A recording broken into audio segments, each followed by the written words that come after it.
And now it's my pleasure to introduce our Palo Alto Unified School District Superintendent, Dr. Glenn Max McGee.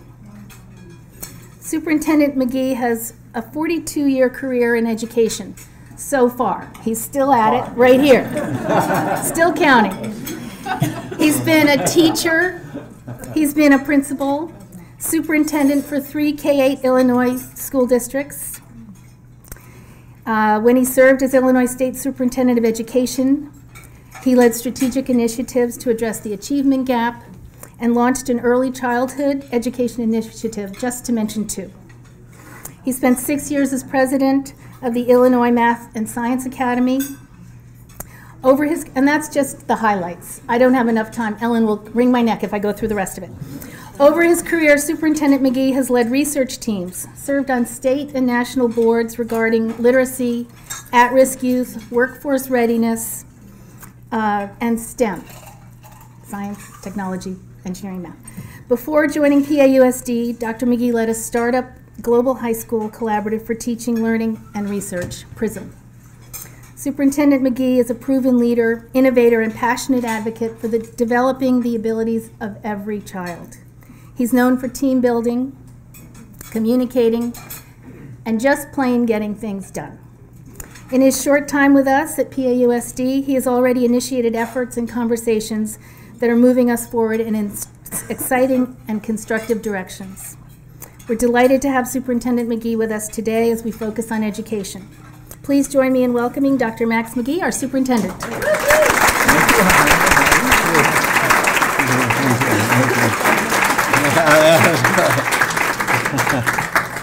Great. Well, thank you so much. I almost every day find myself saying only in Palo Alto. Good, for better or worse. But generally for far better. And this is just one example. You know, I've spoken to a state superintendent, as a district superintendent, several League of Women Voter lunches, and you can usually, that's about 2 or 3 tables over there. So, you know, Ellen, Sig, and the rest of you, this is a great turnout, and thank you so much for joining us today. So today's a twofer. You get 2 speeches for 1 lunch. The first is an opportunity to share our vision and our big goals, our broad, bold goals we have in the school district. And the second is to answer some prompts that the League asked me to address. I have 3 of those. And, but most importantly, I want to allow plenty of time for questions when we're finished. But right now, I have a question for you. What is a lector? Let's move up. What is a switchboard operator? All right, we know that, right? They used to plug in the. We have a winner in the back. What is a disk drive? Oh, we have a few more hands. I asked some middle school students that this morning. They didn't know. What is a desktop computer? Oh, we all know that. What is this? This is a computer. This has more power than the desktop computers did 3 or 4 years ago. My last question for you is, what is America's vision for public education? Right? There's really 2 visions that are prevalent now. The first is to ensure that all students are college and career ready. The second is to beat Shanghai and Finland in international scores. So I think the first is laudable, but I'm afraid it's very limited. And I think the second is understandable, but misguided. You know, I have 4 grandchildren. My oldest is 11, who texted me this morning lamenting yet another Bears loss last night. And I don't know if he was in school or not. The text came in like 6:30 this time. And I go, shouldn't he be in school? And I have 2 3-year-old granddaughters and a 1-year-old grandson. But you know, preparing my grandchildren and our students in Palo Alto Unified School District, your grandchildren, nieces, nephews, your own children. If we think that we're preparing them for careers of today, we're doing a disservice to them. because as the lector, the switchboard operator, disk drive maker, and desktop computer manufacturers have shown us, the careers that are here today, many of them will not even exist in the next 15 to 20 years. And you think back, I was 20 years ago, 1994, I was superintendent in Deerfield, Illinois, which at the time was a progressive district, and I just think that was really pretty much the first year the internet was coming into the schools. And aside from the teacher showing pictures of the dancing babies and the little things that, what made great watching that time, it was like, wow, here's a way that the knowledge of the world is at the fingertips of every child. And just think how that's changed education in 20 years. Likewise, outscoring other countries is not the preparation that students need for the global collaboration. Note I said global collaboration, not global competition, necessary to solve global problems. There's a terrific book that was given to me by Vice President Intel called High Noon, 20 Global Problems in 20 Years to Solve Them. Talk about deforestation, water deficits, poverty. So, I mean, some of the issues that we hear you addressing, racism, food, the issue of feeding 9 billion people, right, or the population of the world will be in some 50 years. This is going to take global collaboration, and it's going to take collaboration with a capital C, but also with what's embedded in global collaboration. What's embedded in collaboration? As a coach, I used to tell my kids, right, there's no I in team. They go, yeah. Now I tell the faculty there's a lot of labor in collaboration. And that word is embedded in collaboration. That's what it's going to take. It's going to take a lot of people working very hard together. I'm currently reading The Innovators, Walter Isaacson's The Innovators, a fabulous book. And in that, he talks so much about how the creative genius is not really the product of the individual working alone and a light bulb going off. It's about the people collaborating who have good ideas, and those ideas are born out of collaboration and sharing. And then having a network to bring the various different pieces together. It's just a fabulous book and well worth reading, and I think a model for education. I'm going to talk a little more about that in a few moments. So I'm arguing that America and our school districts need a much bigger and bolder vision than being college and career ready, than being Shanghai or Finland.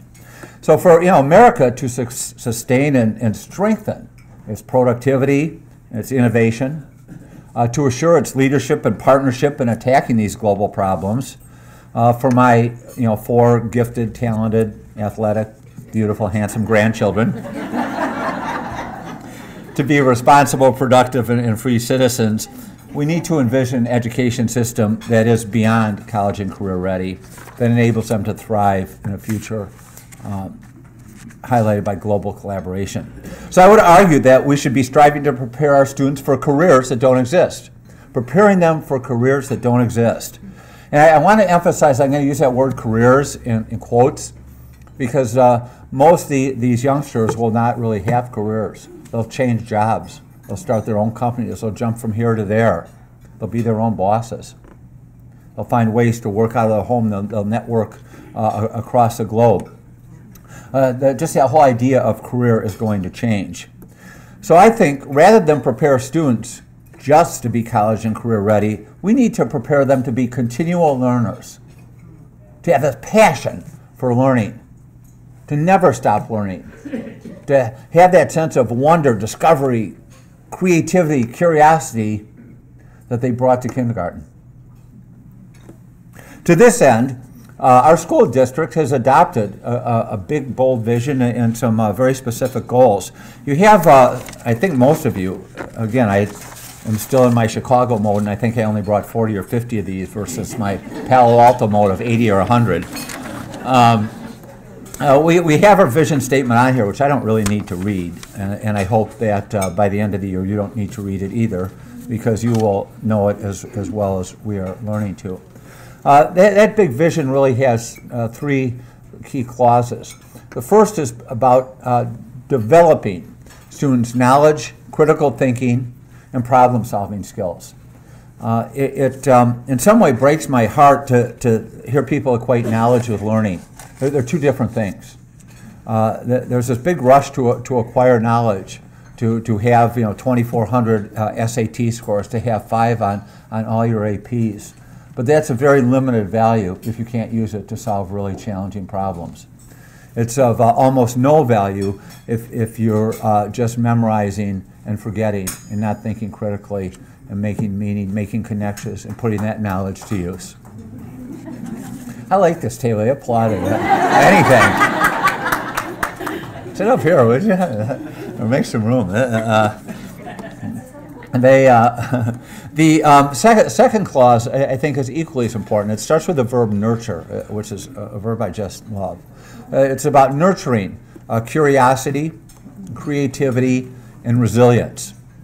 And so this idea of nurturing curiosity and creativity is extraordinarily important because early on, people think, and this is according to David Kelly, right, who founded the design school at Stanford.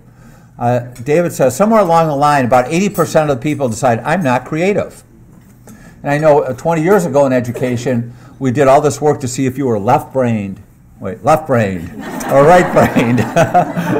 right? Because I can't even remember. I think your right brain was your creative side. Was that right? And your left brain was your, more, organized, logical side. And David's point, we have a big brain. Let's use both sides of it. And David says, I spend most of my adult life convincing people that they are creative. And so because these global problems, this collaboration involves creativity, involves curiosity, involves not just solving problems, but finding problems. Not just answering questions, but asking questions. And so we really want to nurture this in all of our students. And I tell the parents, I've been a success if your students graduate with that same sense of wonder, discovery, creativity, and curiosity that they brought to preschool in Palo Alto. Then we've been successful. I also share that, hey, my job is not to get your kids into Stanford. And after all the air has been sucked out of the room with a collective gasp, right? I say it is to prepare these students for careers that don't exist, and part of that is by nurturing resilience. In other words, giving them the opportunity to fail, gasp, and learn from their mistakes. And I think if you think back to your college, your education, and you think back to those teachers that made a difference in your lives, they're the ones that gave you that second chance, that believed that you could be a better you, that saw something in you that perhaps you didn't see yourself, that enabled you to persist, to persevere, to build resilience. And we need to do this for our kids. An A- is not a failure. A B- is not a failure. I spent a lot of time convincing students they ought to take courses from really good teachers, even if it's going to affect their GPA a little bit. That they ought to focus on learning versus getting a grade. It's falling on a lot of deaf ears, but I think we're starting to make some inroads, and I need your help with that. We really need your help. That schooling preparation for careers that don't exist is about learning, not just about acquiring knowledge. It's about so much more than a GPA. And I still remember in high school, we actually had the opportunity to take a course in Chaucer. And it was from Mrs. Ellington, who was about 4'8", but had a presence that could fill a room. She was a formidable teacher. Basically, I kind of just liked how Chaucer sounded, the Middle English. It really appealed to me. So I took her course. I got a gentleman's C. And but I really have to credit her and my parents for not yelling at me for not getting an A, and to Miss Ellington because she really fostered this love of Chaucer, and I ended up actually taking a course in college. Didn't do much better, but I actually got into Dartmouth with a C. Oh wow, amazing. Perhaps part of it is because yeah. Those were the days when you could do that, maybe. Yeah. But in all seriousness, so the first clause is right that develop knowledge, critical thinking, problem-solving skills, nurture curiosity, creativity, and resilience. The third clause, as you'll see, is about empowering each and every student to reach his or her fullest intellectual, creative, and social potential. And you know, I share this great love for my grandchildren, and I kind of like my children. But what has always amazed me about my own kids and about the literally, you know, hundreds of kids I have taught, thousands of kids I have known, actually tens of thousands of students I have known after 42 years, is that in almost every instance, if you think their potential is here or even here, you're woefully mistaken. When students are given the support, the opportunities, the access, a community that cares deeply, the presence of a caring adult in their life, their potential is almost unlimited. And you know, I know of what I speak. My youngest boy, all three of our kids are adopted, and I think Joey, our youngest, was a 3-pound preemie, and you know, when I can wake up and go to sleep very easily, so I used to bottle feed him and watch Comedy Central at 2 in the morning, and I think I helped him develop a sense of humor. So when his first grade teacher wrote on his report card, Joey has a real love of life. I don't know if that was good or bad, but that was Joey. I'm still trying to figure it out. And he really didn't care too much about school. He was very social, had a fine time. He had some significant LD problems, his preemies sometimes do, and took him, you know, 5 or 6 years to graduate from college. But you know what? Now he's working for Disney in Orlando. And he is such a company man. He loves Disney. He has learned so much from the structure there. And Jan and I really worried about him. I mean, we loved him to death, but you know, we were, you know, would be happy if he would just kind of get something that would pay the bills, basically. And you know, I kind of want him out of the house. My wife is not so sure. But you know, just pay the bills and live on his own. And he's done so much more. So much more, and I'm sure you can tell those same stories about your kids. I got into teaching because I worked back in 1969 with 10 young men from Harlem. I was at Dartmouth as an engineering and math major. But spring trimester, I actually lived 24 hours a day with Fred, Danny, Gash, Willis, James, Dredd. Lived with these kids 24 hours a day, and this is a Harlem of 1969.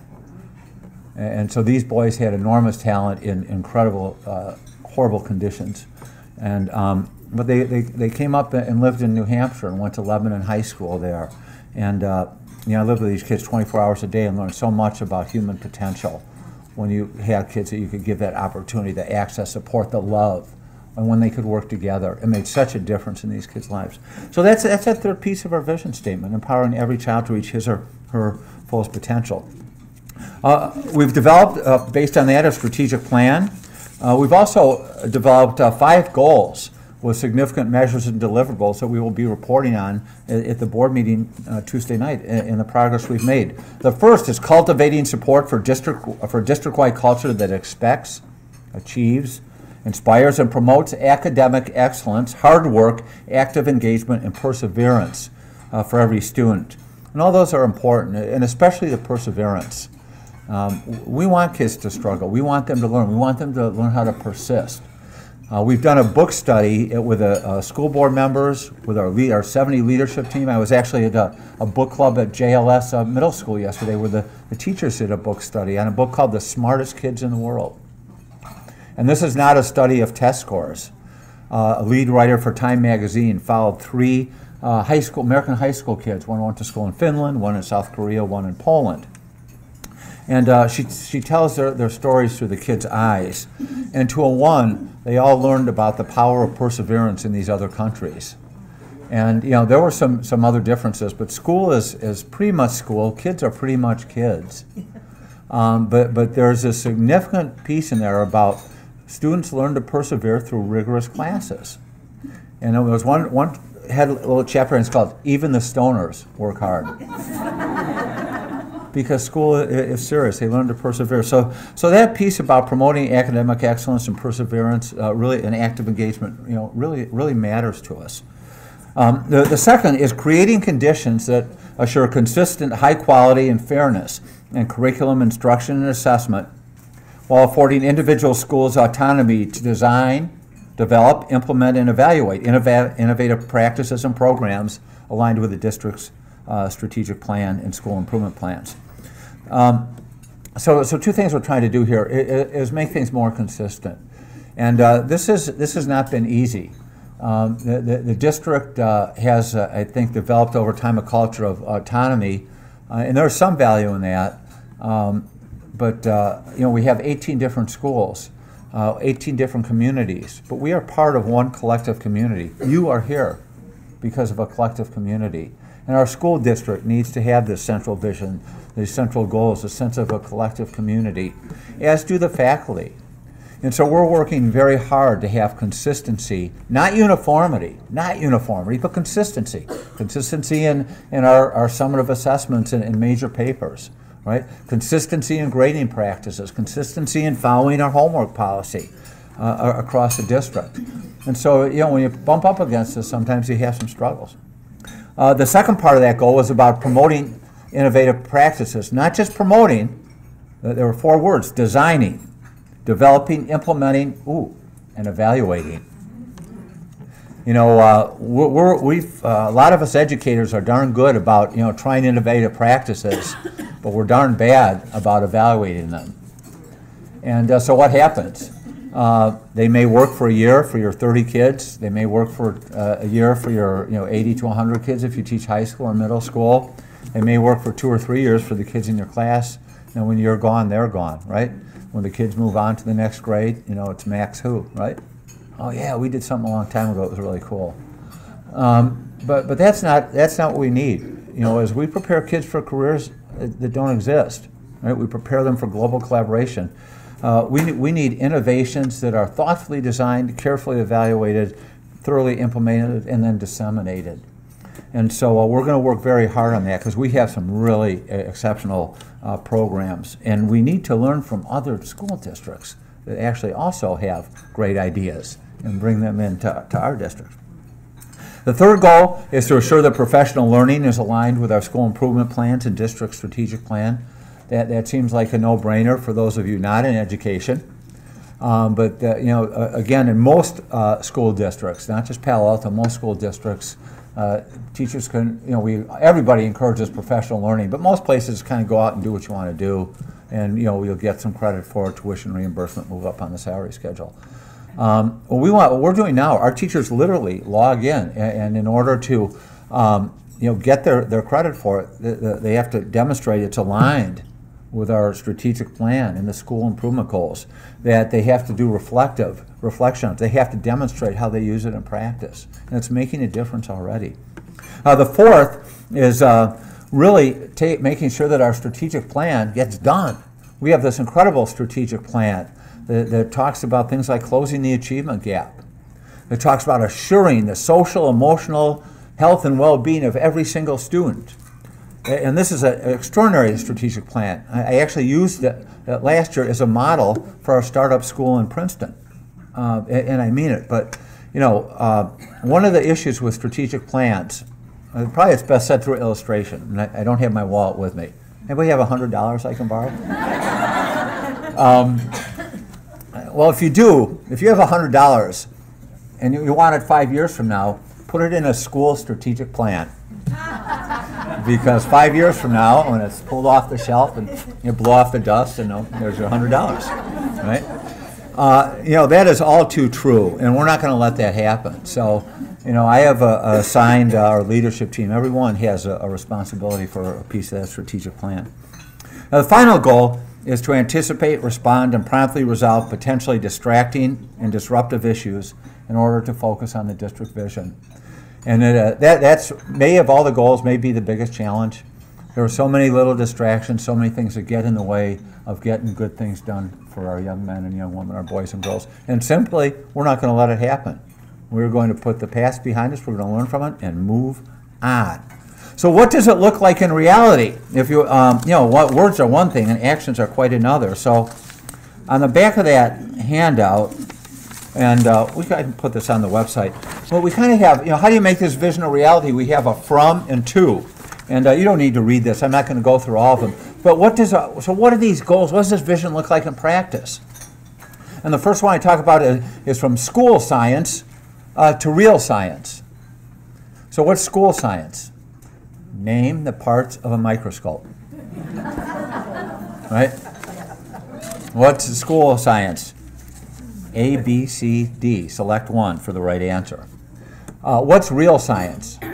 Getting your hands dirty, wearing your goggles all the time, working in teams, right? That's real science.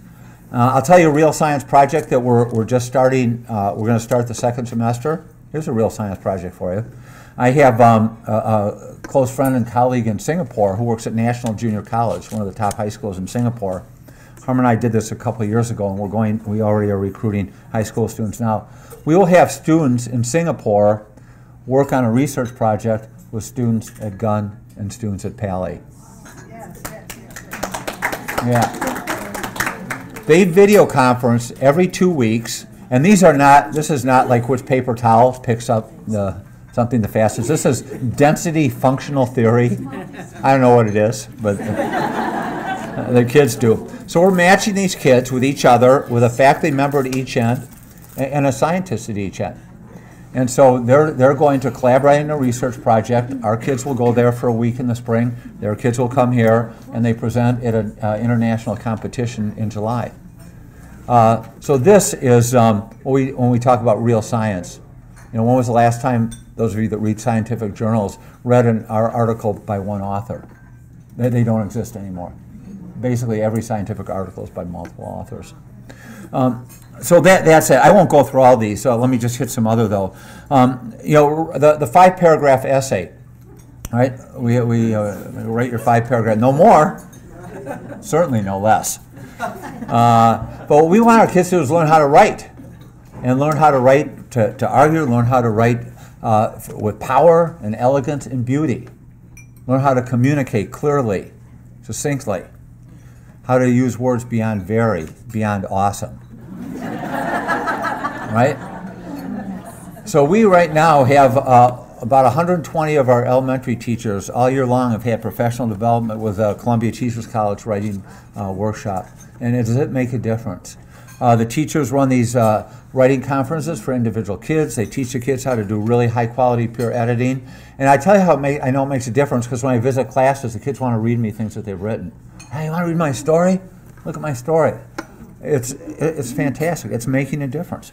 We talk about the difference between coverage and depth is another from and to. The idea of coverage, you know, and this is, and don't worry, I mean, we will continue to have AP classes, but the AP curriculum is about coverage. You cover this much so you can score high on a test. You know, rigorous honors classes are about depth. Right? Learning a few concepts deeply so you can derive formulas rather than regurgitate them. And so we're focusing, along with these Common Core standards, on teaching for depth. And at another time and place, I will give you, examples from the world of mathematics, and having kids explain why you can't divide by 0 rather than just memorizing it as Moses' 11th commandment. Thou shalt not divide by 0. Individual desks versus collaborative groupings. I'm going to talk more about that in a moment. The heavy backpack is going away, and the e-readers. I'm so happy about that. Yeah, and it's interesting. This one guy is kind of, frosting my jets these days. I'm an old school English teacher, and the kids ought to have these big books. And I believe in books, believe me. But to see these e-readers where you can underline, and then it keeps track of where you underlined, and you can find all your underlines without forgetting what page it was on. Or if you don't know a word, you can look it up while you're reading in the context immediately. It's of extraordinary value. While you can keep a whole library, you can keep more than your backpack you can carry it, well, basically, right here. And finally, I think that the other vision is that school is not from 8:30 to 3 anymore in a building. It starts, unfortunately, before 8. Some of our students are up probably way too early. Not all of them, as I learned by going to Terman Middle School today. Some were still asleep at 8:30. But it goes long after 3 o'clock, and if we're doing a good job, the students' learning continues well after they leave and well beyond campus. So that's just a quick bit on the district. Let me just turn and close with the part 2 and talk about the answer the questions that were prepared. One was, because this ties into the goal, so it's not really like we're going to stop one and start another. Connecting, what's important to legal women voters to our vision and our goals in the district. One of the questions was, please address policies of foster youth in Palo Alto Unified School District and restorative justice to ensure that students are educated and not just pushed from the school to the prison pipeline. We don't have a lot of foster families, but what we do have is an egregious achievement gap. And what we do have is a significant number of children of color, of children from socioeconomically disadvantaged families that are underrepresented in the highest honors courses. There's this great gap in opportunities, is a great gap in talent development. And we're going to change that. It is inexcusable. It is, in fact, it's just basically outrageous. And if we can't change that here, we can't change it anywhere. The human resources that we can bring to bear to support these students are incredible. And I'll give you an example. So what have we done? We actually have a minority achievement and talent development task force. The Palo Alto Online covered it last week. I had about 60 applications for 22 slots. And what's really interesting, I invited those who weren't selected for the task force just to come to the first meeting and sit in the back. About half of them came anyway, even though they weren't selected. That is only in Palo Alto. When we announced this at a board meeting, the next afternoon I get a call from a family foundation. Hey, I read about this. My sister lives in the district. She told me about this. You tell me what you need to fund the work of this committee and we will make it happen. I'm used to like writing grants or a Starbucks cup, pass a cup and fill it up with money. And then the next the following day, next Thursday, I had a note from another family foundation with the same offer. So we're going to make a difference. And but the way we're going to do it is not just jump at the solution, right? Because every one of those 22 committee members came there, I know what we're going to do. Well, I have my own solutions, but frankly, most of them haven't worked in America. So what we're going to do is really use the design thinking process. So the Stanford Education Department, the Stanford Design School said, we can help you. We can work on this. And so we're going to really work hard to identify the systemic problem, the root causes, develop a whole host of possible solutions, and choose the best. This is not a high school problem. It appears in high school because that's where the children of color are not in the AP classes. It appears in high school because this is where the state test scores show this great achievement gap. It starts before the kids get to kindergarten, right? We actually looked at our first grade reading scores yesterday. I had my team bring the first grade reading scores. We have 919 kids in first grade. 95 are below grade level. I said, I want to know who those kids are because we're going to start tomorrow. We're going to start tomorrow and make sure that they learn to read and read well before the end of the school year. That's how you close the achievement gap. Well, that's one solution of many. So I really appreciated the League's focus on birth to 8, on early childhood education, because so much of this is going to happen then. And I hope that we can partner with the League in this work, in closing the achievement gap and providing opportunities for all of our students to have access to the incredible resources here. A quick shout out to Palantir. I don't know if anybody is here from Palantir, but just for an example, when they read about this, Medi calls me and says, hey, we'd love to run a coding class after school for some of your underserved high school youth. Okay. So we have right now 12 students who go down here for 3 hours every Wednesday and learn this incredible computer coding from one of the most advanced companies in America. I mean, this is the kind of community that we have and what we can do. I'm so filled with hope being here. Let me move on to... That was funny.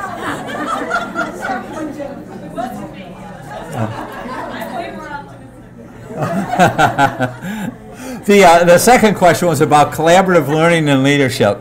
The question was, collaborative learning and leadership skills learned in the classroom and extracurricular activities is what good citizenship is all about. So much of our school is competition-driven, doesn't develop the whole person and contribute to a me society.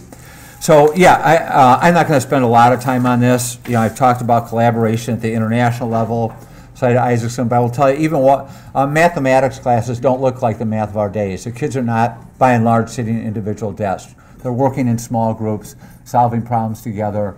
It's they're writing collaboratively. You know, I have some incredible pictures about this, but you know, I share that vision, and we're making it a reality. I mean, I was just in a math class again at Terman today.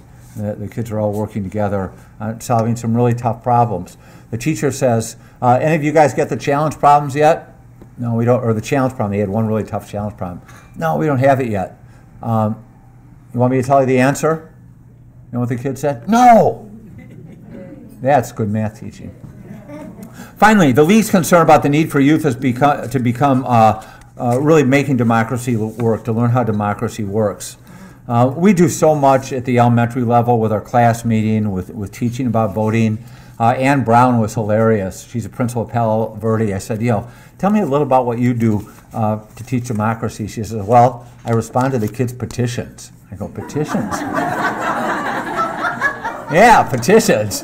We had the third grade come in and say, we need hand sanitizer at lunch. All right. We had the fifth graders come in, we want to play football at lunch. No, nobody plays football at recess anymore, but they petition and she'll let them play football. I love Ann. But I think along at the high school level, as I'm speaking right now, probably the greatest way to promote democracy is through service. So literally, at this very moment at Palo Alto High School, 156 community service scholars who have earned the President's Award for Voluntary Service are being honored. These kids have benefited more than 130 community organizations in collaboration with more than 100 mentors. They have provided more than 100 hours of community service in 12 months. Each year, these Pali students contribute, Pali students overall, approximately 40,000 hours to benefit 200 different community organizations. And that is democracy. What about middle school? That's basically where we teach our history and government. And so I walked into a class today, I shared this story earlier. This is a great one. So this teacher is showing a video. And you remember that how a bill becomes a law, that little, right, Sesame Street, that I'm a bill, and a little sing-song, right? So this was an introduction to last week's Saturday Night Live, which I'm asleep before that comes on. I didn't see it. And it's a little singing bill up there.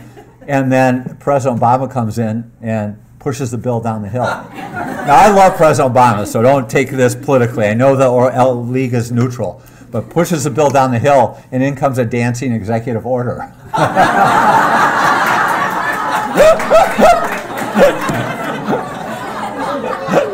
It was hilarious. The kids are laughing. I go, this is great. What a great way to introduce these differences. So anyway, I stayed and listened to kids talk, and I walk out, and by the time I got to the front of the terminal, one of the secretaries comes out and says, Dave just wants to know that if he's in trouble or not. He had called the front office and say, the superintendent came in, I was showing Saturday Night Live. Oh my goodness. So rest assured, we do a good job of teaching American government and principles of democracy. So anyway, I need to close. Thank you for this opportunity. I so appreciate and admire your guiding principles and your extraordinary efforts to ensure that our democratic system continues to flourish and to grow. This really is hard work. And our school district and I personally am so proud to be a collaborative partner with you. And to the extent that we can work together to empower each and every child to reach his or her fullest intellectual, creative, and social potential, our future, the future of our kids, but our future for this great community, for California, for a country, is truly bright indeed. So let's get to it. Thank you.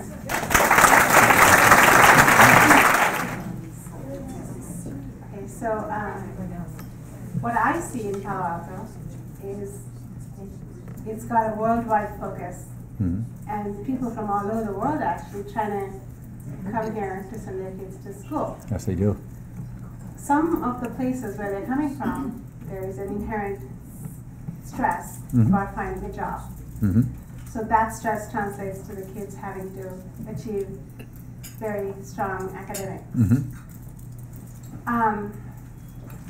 So, are you talking to corporations as well in terms of, because it's a supply chain, right? Right. So we are providing the kids, they have to employ them. If they're doing it in a way that doesn't make sense, then our kids are going to be doing the wrong things to get there. Right, right. So we are. In fact, what first brought me out to the Silicon Valley was some of my students from the Illinois Math and Science Academy that have made their, Steve Chen was one who founded YouTube with Chad Hurley, and Russ Simmons with PayPal and founded Yelp. What they're looking for is people that think, right? That people can work in teams, the people that are curious and experiment. So yeah, I mean, Palantir is a great example. They didn't say bring the kids that are got 24, are going to get 2400s on your SATs. Bring kids that are eager to learn and want to work together. So we are, and we're trying to get that message. It involves a lot of parent education, a lot of student education. And, so it's not just corporations. I worked in Princeton last year, and I had became good friends with the admissions director through a former student, actually. And, she was the one who said, there's going to be 30,000 applicants. They'll all have some foundation, but the distinguishing difference is what kind of people they are and what they have done for a focus in their lives and where they see themselves and how open their minds are. And so I'm trying to figure out a way how, and our Stanford admission director will tell the same thing as with the Dartmouth, with the MIT, and I've gotten to know all these people. So somehow I need to have the admissions director get that message out. And you can help with that. Maybe the league can help with it, because it takes a sustained effort. Yeah. Yes, ma'am.